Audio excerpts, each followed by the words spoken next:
Coming up on Tech News Today, Facebook Home hits 500,000. Is that good or bad? We talk about why the shine might be off Apple in investors' eyes and Microsoft bringing back the start button. All that and more coming up. Netcasts you love. From people you trust. This is Twit. Bandwidth for Tech News Today is provided by CacheFly at CACHEFLY.com.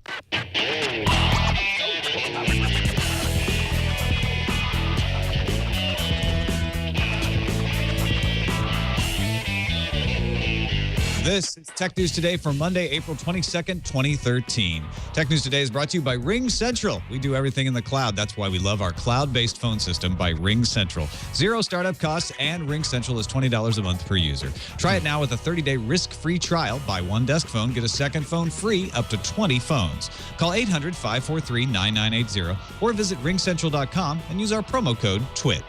And by Squarespace, the all-in-one platform that makes it fast and easy to create a professional website, blog, portfolio, or online store. Check out their new commerce solution so you can start selling stuff immediately. For a free trial and 10% off your first purchase on new accounts, go to squarespace.com and use offer code TNT4.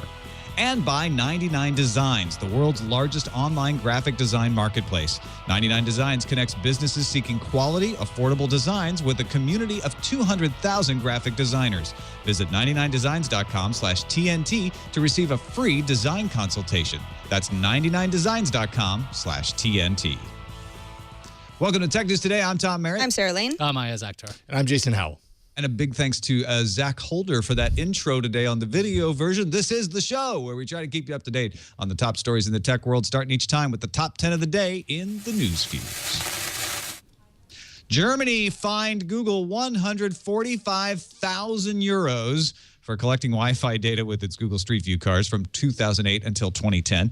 Hamburg data regulator Johann Kasper told Bloomberg it was one of the biggest data protection rules violations known. Google has since rectified the data collection process for Street View cars, but has paid fines in other countries such as France. Facebook has reached 500,000 downloads, Facebook Home, on Google Play since launching internationally on the platform about 5 days ago. Around 100,000 downloads a day sounds pretty good, but not necessarily if you're Facebook, which has over 1 billion users. And consider that when Instagram launched on Android last year, it hit over 1 million downloads in a single day. Along with some pretty bad reviews in the Google Play Store, you have to wonder if chatheads just aren't going to stick. Last year, a British parliamentary committee accused several companies, including Google, of immorally minimizing the taxes they pay to the UK. Google's chairman, Eric Schmidt, says his company fully complies with the law, and if the law changes, Google will comply with that too. In the past 6 years, Google's tax credits have exceeded its tax payments. Maybe the UK wants to Google how to change the law. China Business reported an anonymous Foxconn employee says Apple has started returning 5 to 8 million iPhones for not meeting Apple's standards. No word whether these were current iPhones or a first run of a new iPhone. City's Glenn Young claims the next iPhone has been delayed 1 to 2 months for an expected August or September launch due to volume production issues. Google I.O. is right around the corner, and the latest news is that Google Now may be coming to both iOS and the desktop. Newly discovered code in a Google page hints that it might be part of the standard web search interface if you opt into it. Source code for the page in testing encourage you to, quote, get started with Google Now because it provides just the right information at just the right time. Yahoo is on a tear with its apps. After launching new mail and weather apps last week, Yahoo just released a new version of the Yahoo iOS app, and it features Summly integration. Yahoo recently purchased Summly, which summarizes news articles. The new Yahoo app looks a lot like the weather app, with images underneath cards of text featuring news summaries. Right now, the brand new app is available in the U.S. and is designed for the iPod Touch and the iPhone. Anonymous activists, as well as many organizations, are calling for an international blackout today on the internet to protest the Cyber Intelligence Sharing and Protection Act, aka CISPA. CISPA supporters say it is necessary to allow private companies to share more data with government agencies in order to stop criminals. Opponents say it does not provide adequate safeguards for your privacy.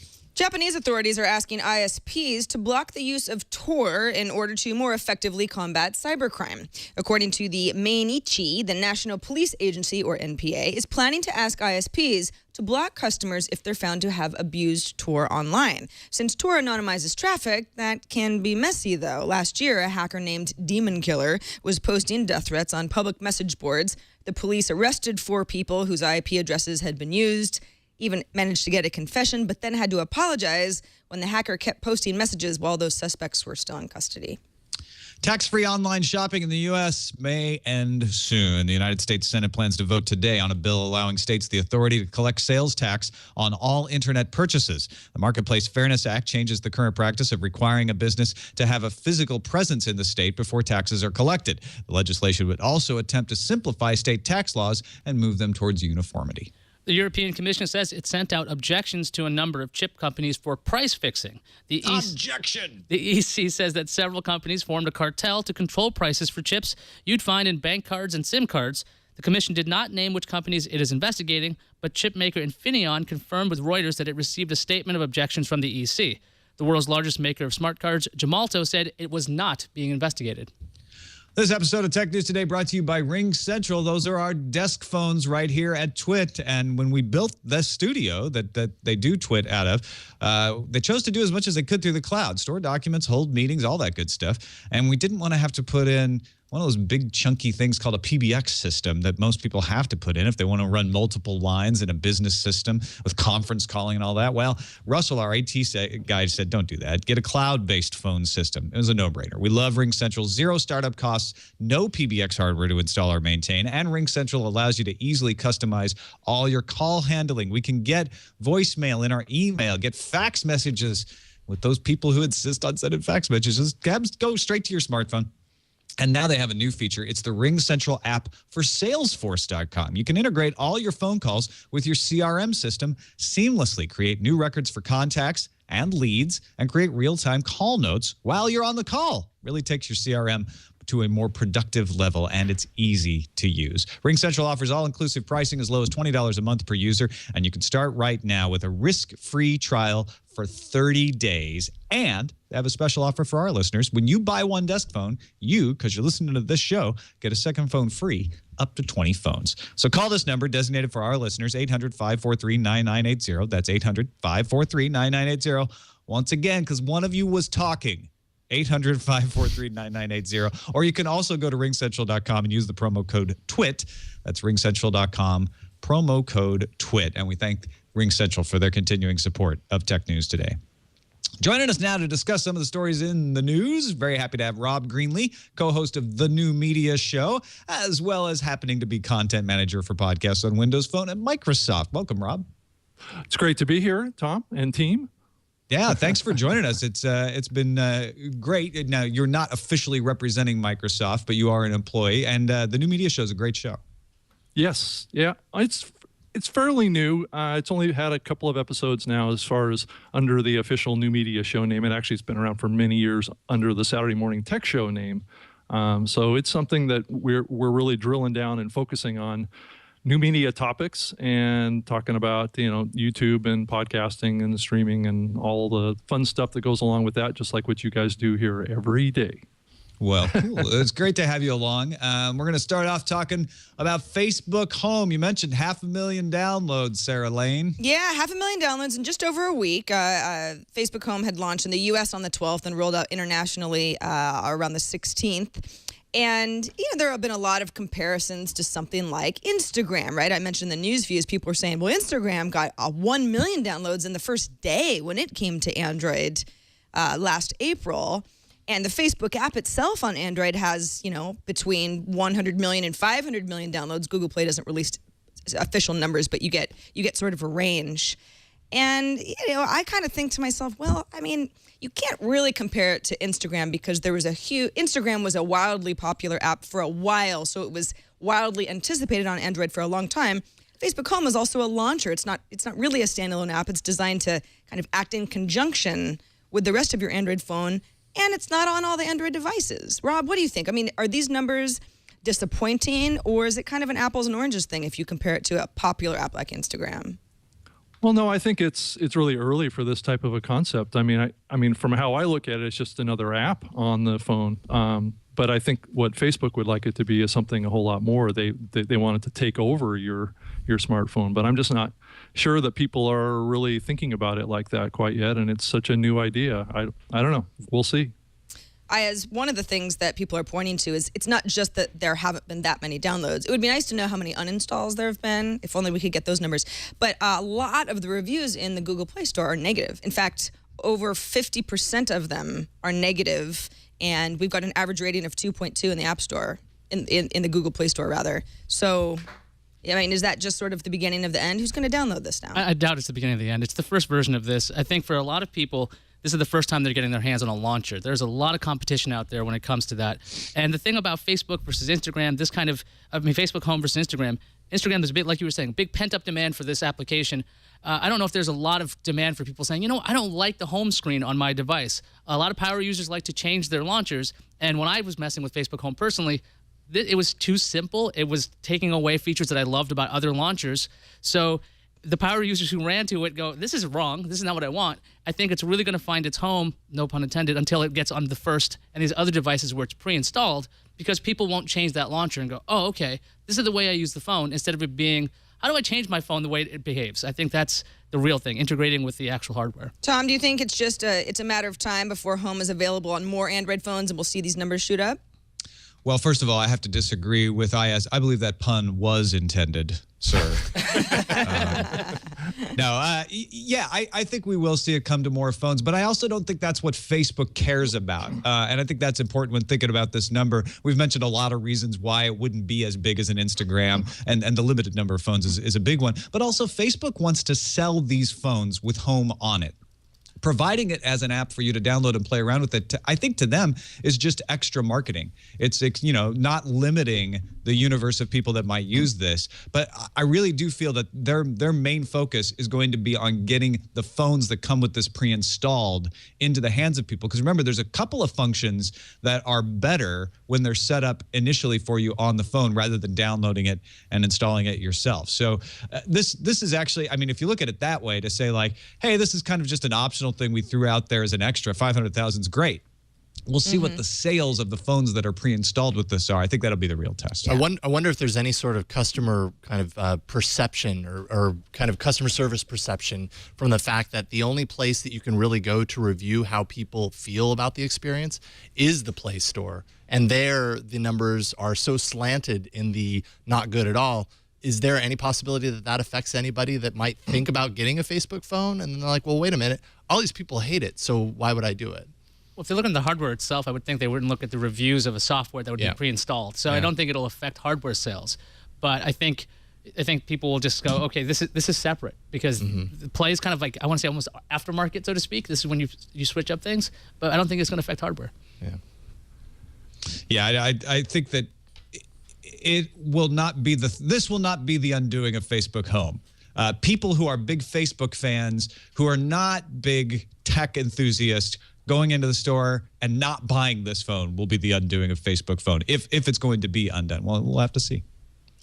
Apple is being undone these days by a lot of folks. They're complaining about lack of innovation, lack of product releases. The stock has been slipping back.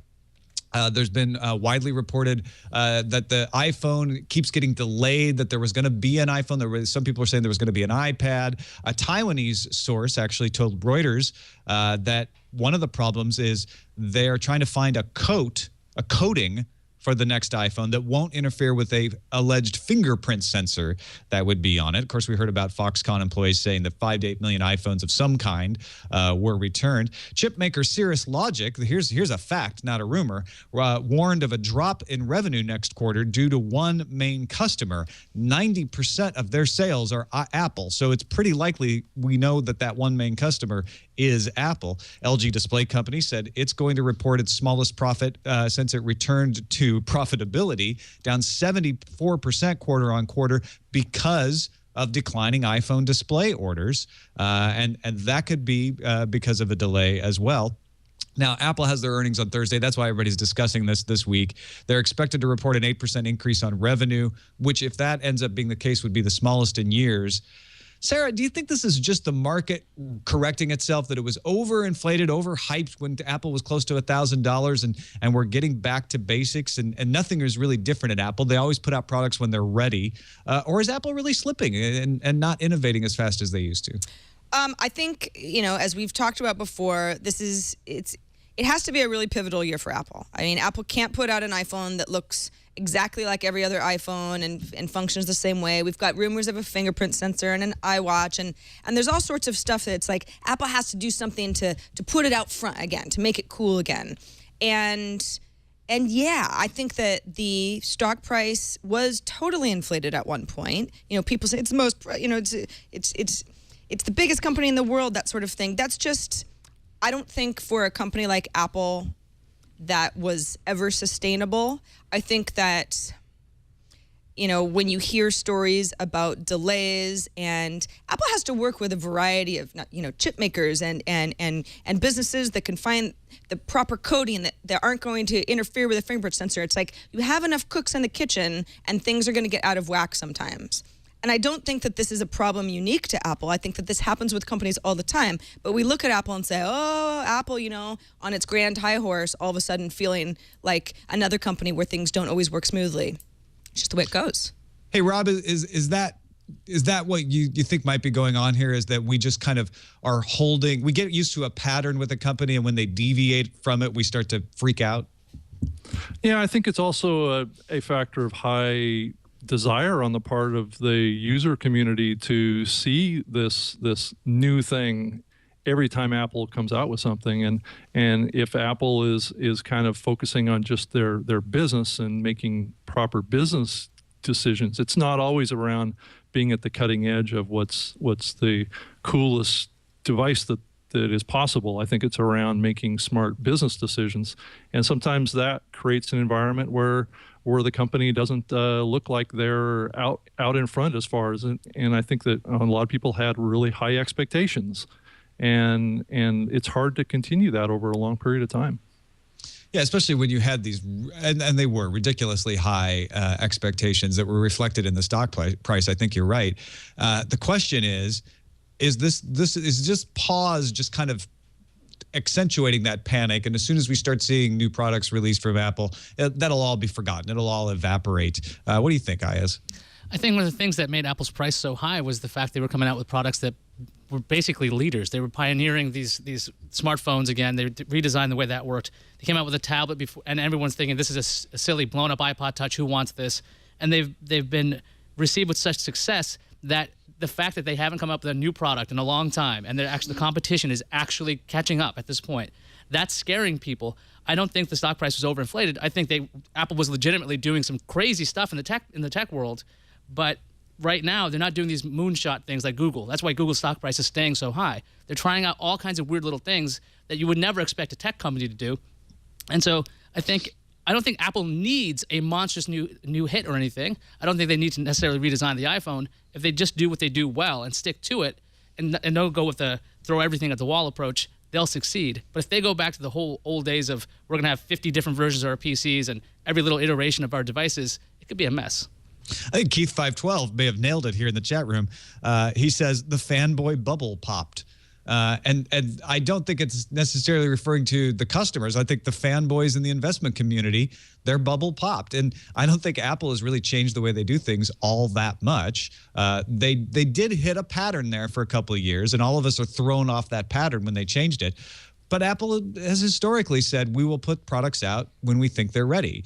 And I think that's what we're seeing here. There's also there are lots of other factors in the supply chain that will change how things happen. There was a glut in displays at one point, and display manufacturers had to cut back. Now we're seeing that, oh, maybe we're not making enough of these. The sales figures have been strong, and an 8% earnings increase is certainly not a bad thing for Apple to report if that's what they end up reporting. So I think this is just kind of a natural swing back from over-enthusiasm to under-enthusiasm. Well, and I mean, if the rumors of a lower-priced, cheaper iPhone are true, and that does well in emerging markets, this might be a very different conversation in a quarter or two.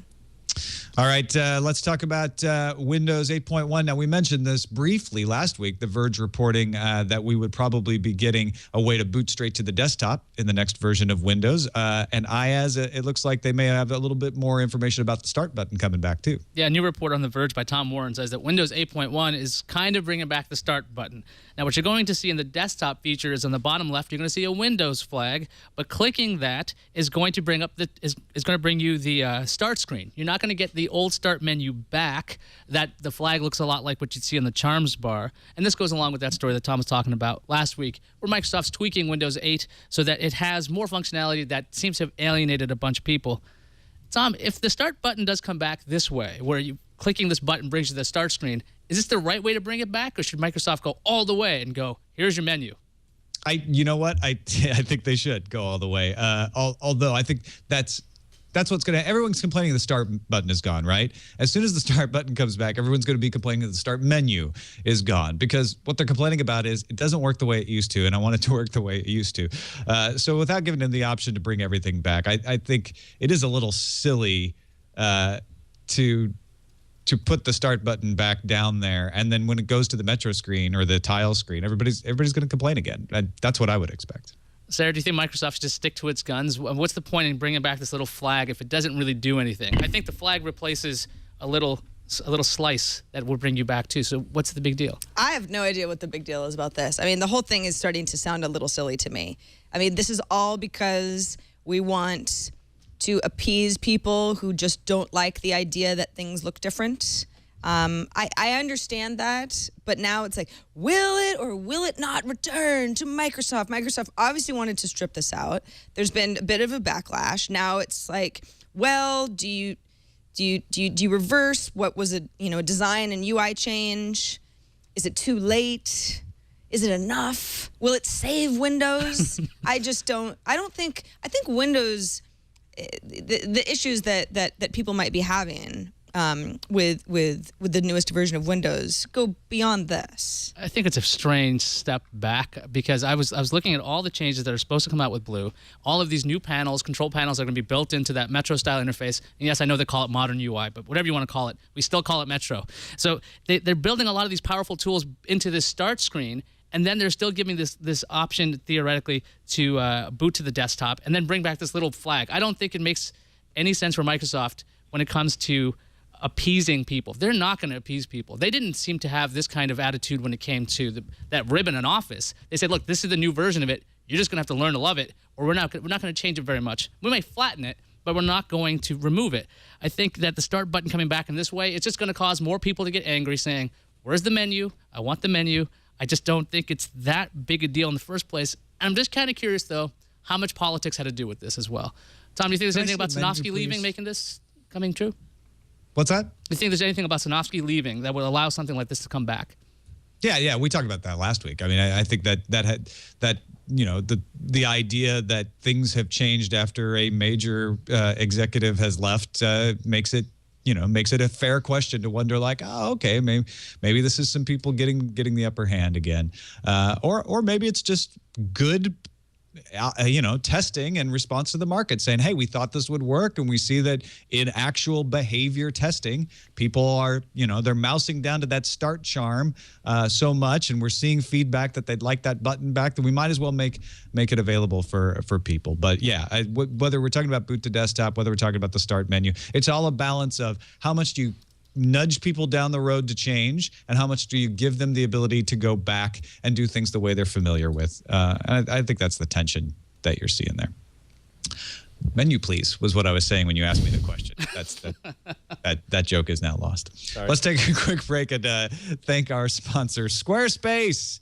Squarespace, the all-in-one platform that makes it fast and easy to create a professional website, blog, portfolio, and now an online store. Squarespace introduces a new commerce solution that allows you to instantly create a store and start selling your stuff. Doesn't matter if it's real stuff or digital stuff. Well, digital stuff's real, but physical things in the meat space world or digital things that you sell on the internet. It can handle all of that with fast merchant account setup so that you can accept payments right away by credit or debit card. One interface for order management, for tracking your orders, for providing customer email updates, printing shipping labels, and adding coupons. And Squarespace Commerce is included in the business plan subscription, and that starts at $24 per month when you sign up for a year, or $30 a month on the monthly plan. Squarespace gives you and your website the best mobile experience, too. They've developed those templates with mobile-ready responsive designs that mean your site automatically restructures to look great on any device, and, of course, means you get a mobile-ready store. With that new commerce solution, you can impress your friends at cocktail parties like, oh, yeah, I've got a mobile store already with mobile responsive design. Check it out on your phone or your tablet. It's going to look different, but it's going to look right. That's actually what I love about these mobile templates.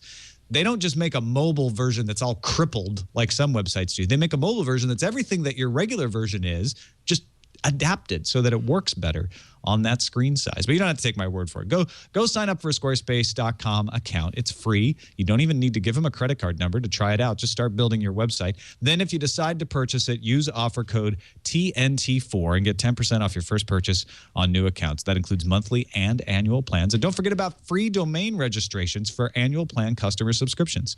That's Squarespace.com. Use that offer code TNT4. Everything you need to create an exceptional website, and we thank Squarespace for their support. Google Now is something that you Android fans like Jason rave about all the time, and apparently it's going to be coming to the desktop on the homepage. Like Sarah mentioned, the Google operating system blog dug into some source code at Google's pages and found Google Now may be coming to Google's homepage.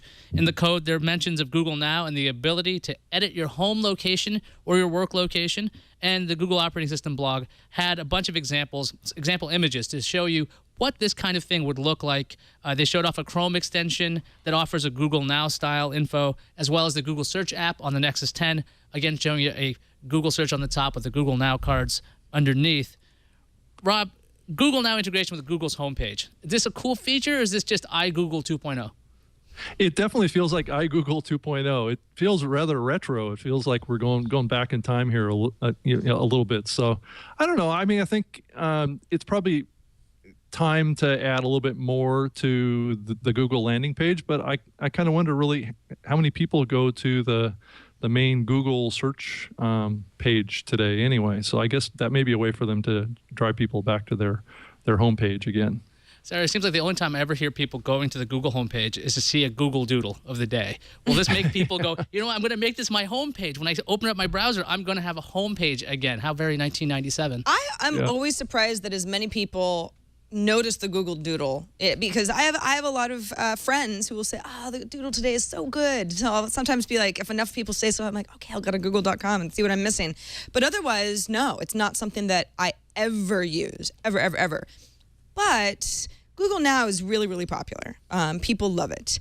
iGoogle was basically a bunch of widgets when you wanted to search for something. So this is the next generation of that. It's important information based on you, your habits, the things that you search for, the things that you care about. And if implemented correctly, can make actually google.com a destination again. And I think that's cool. Tom, you got Marissa Meyer stripping down Yahoo a bit, making it simpler and simpler. Could the Google homepage get a little bit more cluttered, or is this something they should avoid entirely? Yeah, you read my mind, right? Because Marissa Meyer is famous for being the one that defended the simplicity of the Google homepage. And now that she's been gone for almost a year, they're starting to encroach on her white space. Google Now is the right way to encroach if you're going to encroach, I guess, because it is relevant and people who use it love it, and it actually really does work.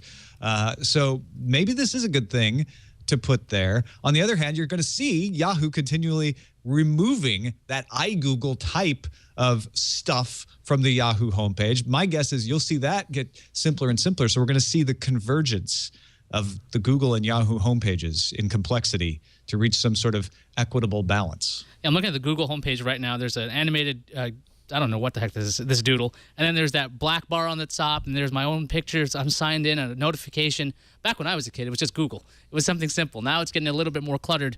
I'm just kind of curious if this design is going to start irritating. It's hard to call that cluttered. But well, compared to the old Google, that's what cluttered is.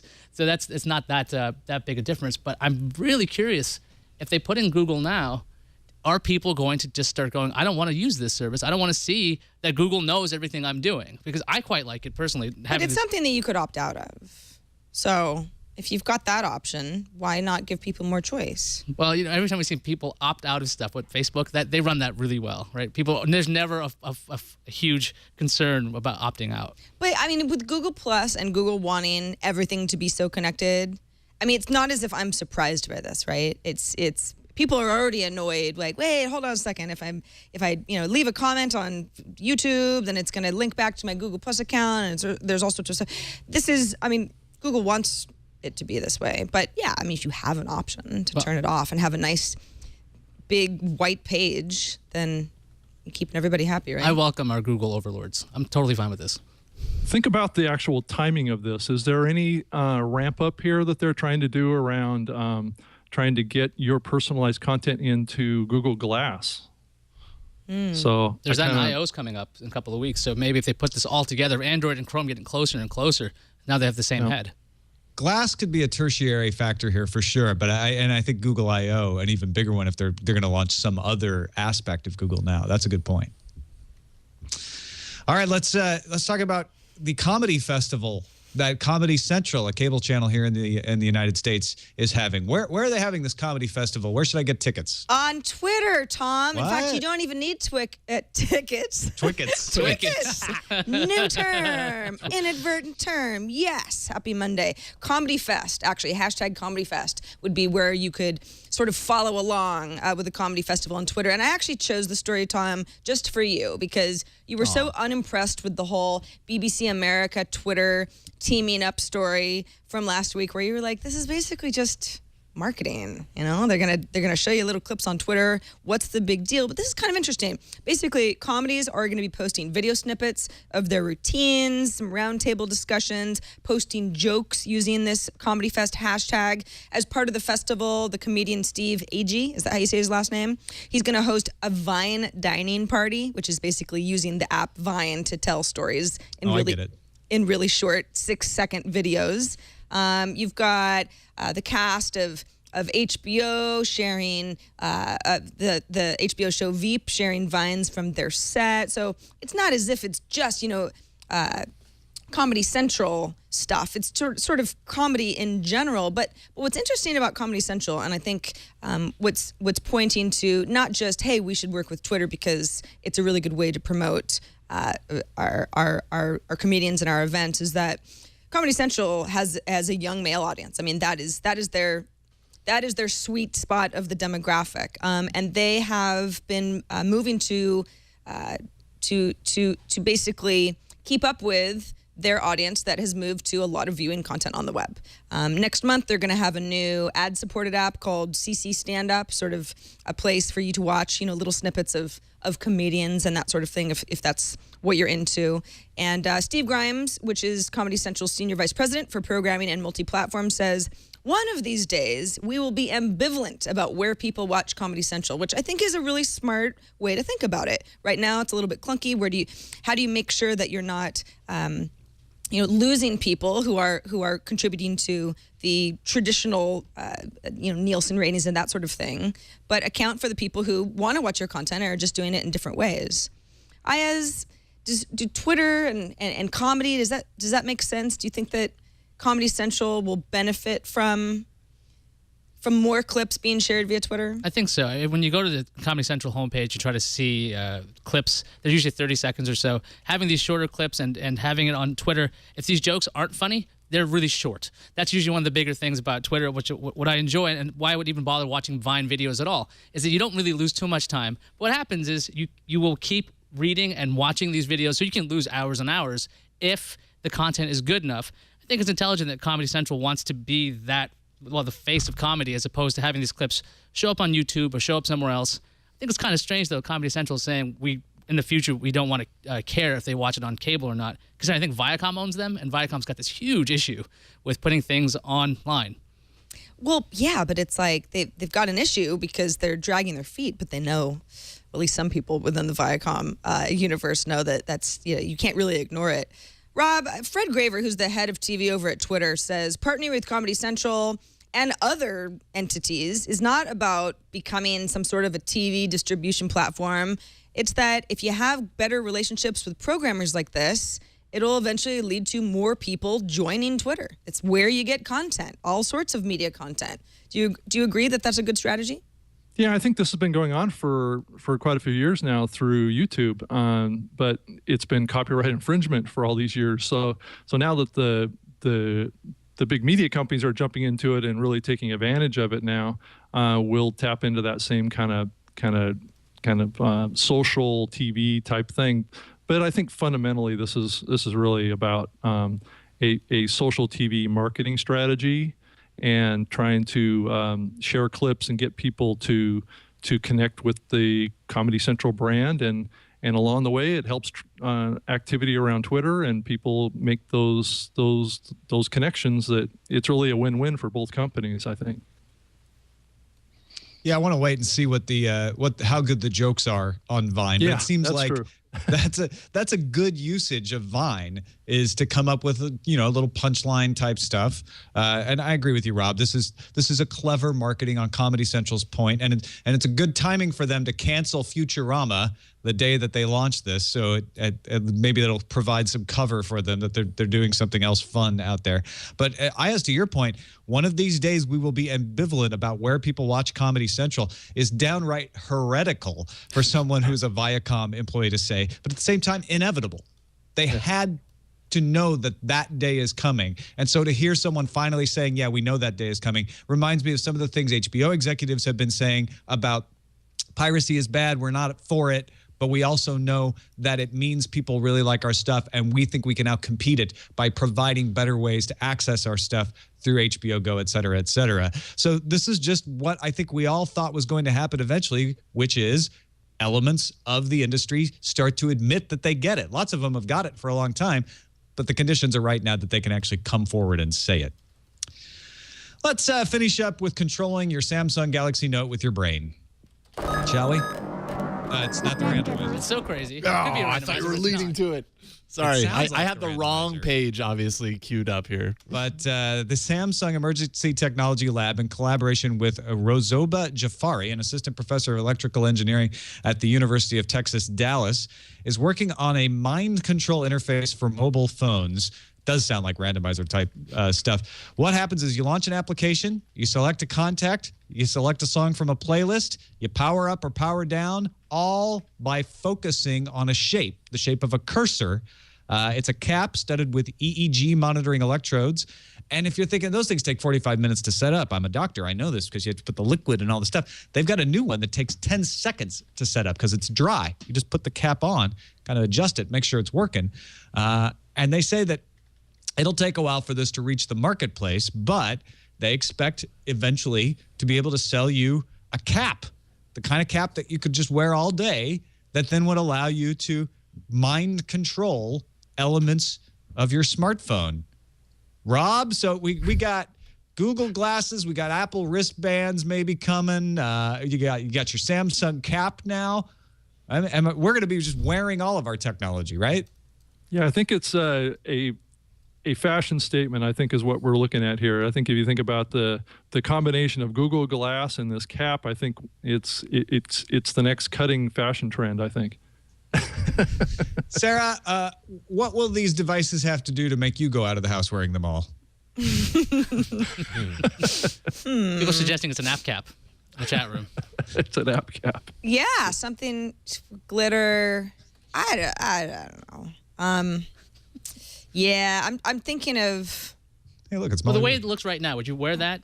It looks like it's a gray sock you wear on your head with red dots on it. I've actually had to do like a real EEG. You know, where you there's all this glue all over your head, and it's a huge mess. And so to me, I'm just like, it's messy, it's ugly. But this is a dry cap. They're not going to have to deal with the glue. I And they say- understand that, but I mean, this is also not an elegant solution at all. This reminds me of something that is painful and not But what if cute. it's just a toque? Look What at if it's- you don't look even at the think about it. cord You just- management alone. I mean, Okay, but that's not what it's going to look like eventually. Yeah. I think we're being a little tough on it here. I think it's there's going to be ways that they can build in sensors into our bodies eventually that won't be so ugly looking, I'm sure. I love Samsung. They're just crazy. I mean, they have their phones right now. They track your eyes. You look away and it pauses videos, all this kind of stuff. And now they're saying, look, just focus on a shape and you can use your tablet. It sounds crazy, but Samsung is trying some way out there things. And for some reason, they're showing it off. Other than the fact that it's showing off as a technical demo, I'm kind of curious why they're publishing this information right now. Is this something that people get excited about? This kind of technology has been around for years. They've been doing it with animals, and then they've been doing it for accessibility for people who don't have control of arms and legs. There's a couple of toys out there that you can buy that you put a little cap on, and you can like make a ball levitate. They're very simple stuff. But what Samsung is saying is like, hey, we know this technology is out there. We're trying to adapt it to the phone because we want to be seen as the innovators in the world of cell phones. I think that's what's going on. Password management. So I'm thinking of a shape that's got 85 sides because I can't remember what my password is, but I remember it's got 85 sides. And then boom. How do they send you your password on password? And one of those sides is uppercase. One of those sides is numerical. Can't remember. I know it's kind of squiggly. The whole shape is squiggly, so that must be it. They're going to have to be able to implant images into your mind for password recovery in that case. That could cause issues. Just, without the cap. All right. Early now days. Wait, you know what? I wanted to give a couple of corrections. First of all, I think I mentioned Apple earnings on Thursday. I misspoke. They are tomorrow. They are Tuesday. That's in the calendar. Jeez. Spoiler. You wanted to correct me. I'm sorry. Also, Twickets is apparently a 2-day pass at Six Flags. I didn't. Right, Tweety Bird. Now it's time for the rant. Two Hey, randomizers. there's nothing better than 2 randomizers in one show. So a new video is showing off multi-directional treadmill movement with the Oculus Rift. This is a product called the Omni. So we already have accessories for the Oculus Rift, even though it actually isn't out yet. But instead of moving with your fingers, which kind of removes you from the effect of being immersed in a virtual world, the Omni would let you walk. And then it would move. It would rotate. It's a circular thing so that you can just move your feet and walk around in whatever video game or virtual world you're exploring. I'm mesmerized. Yeah, I think this is awesome, actually. Yeah. I mean, I think it's great. I mean, you can get some exercise and you can play games and you won't actually fall over. And apparently Virtuix, the folks who make the Omni, has been showing off this for a while now. But now that it's paired up in a video with the Oculus Rift, everybody's paying attention.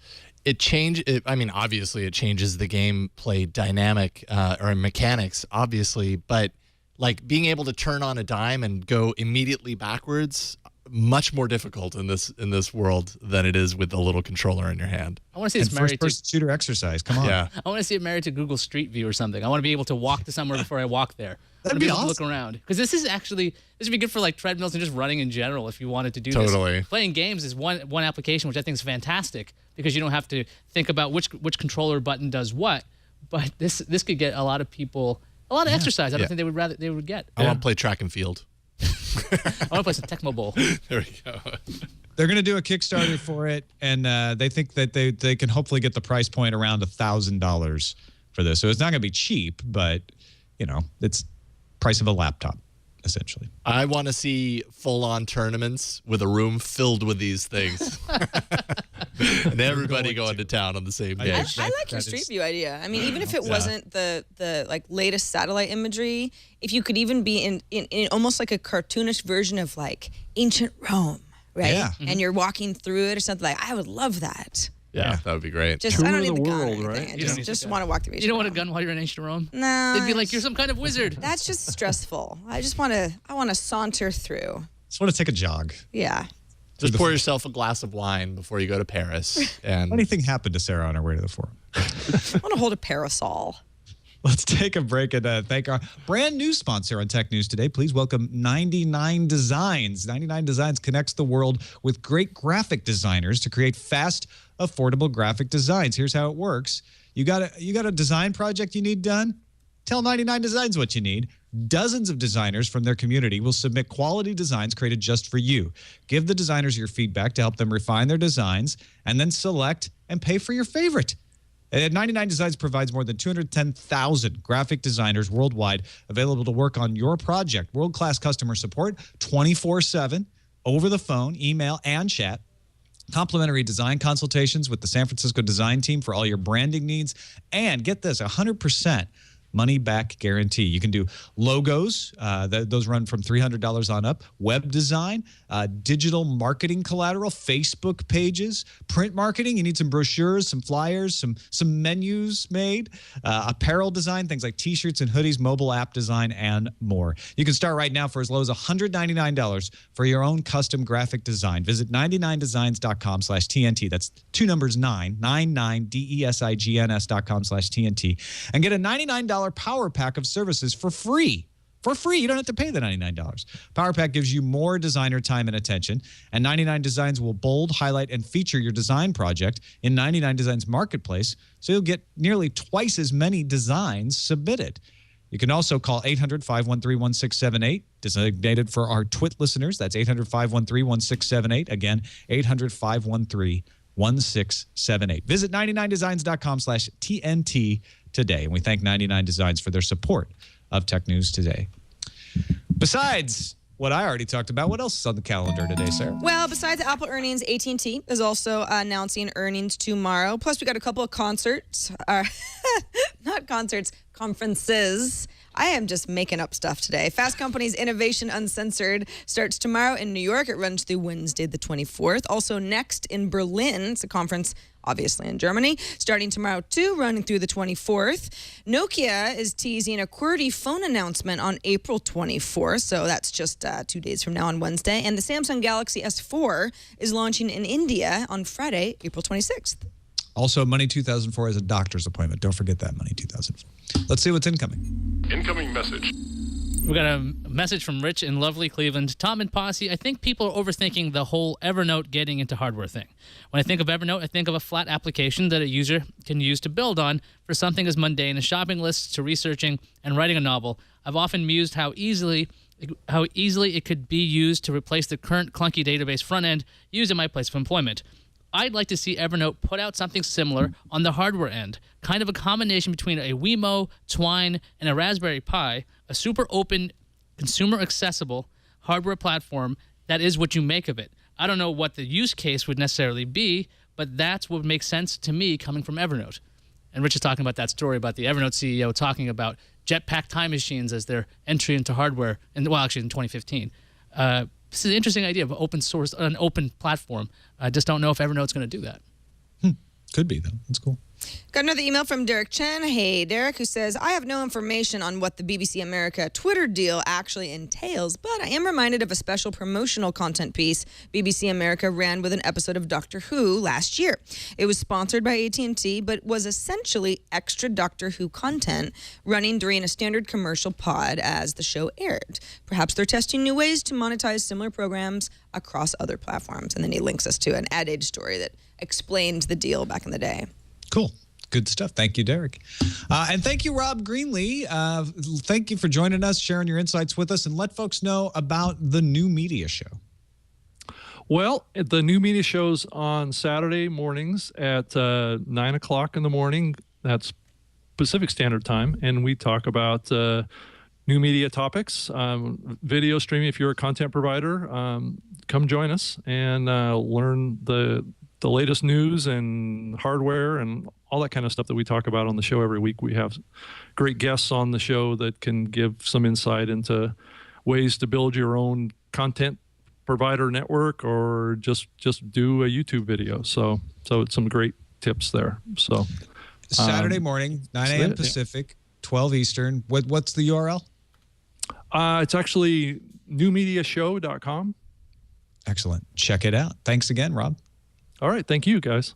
It was fun. And, of course, you can find our subreddit, technewstoday.reddit.com. That is the place where you can vote on stories, make some comments on the ones people have submitted, and submit your own. Vote them up or down. We take a look at it every day when we make the lineup, technewstoday.reddit.com. You can also find us any time of day, night or day, at twit.tv/TNT. You can email us, tnt@twit.tv, or give us a call, leave us a voicemail, 260-TNT-SHOW. We'll be back tomorrow with an all-new show, and David Spark joins us as our guest. We'll see you then.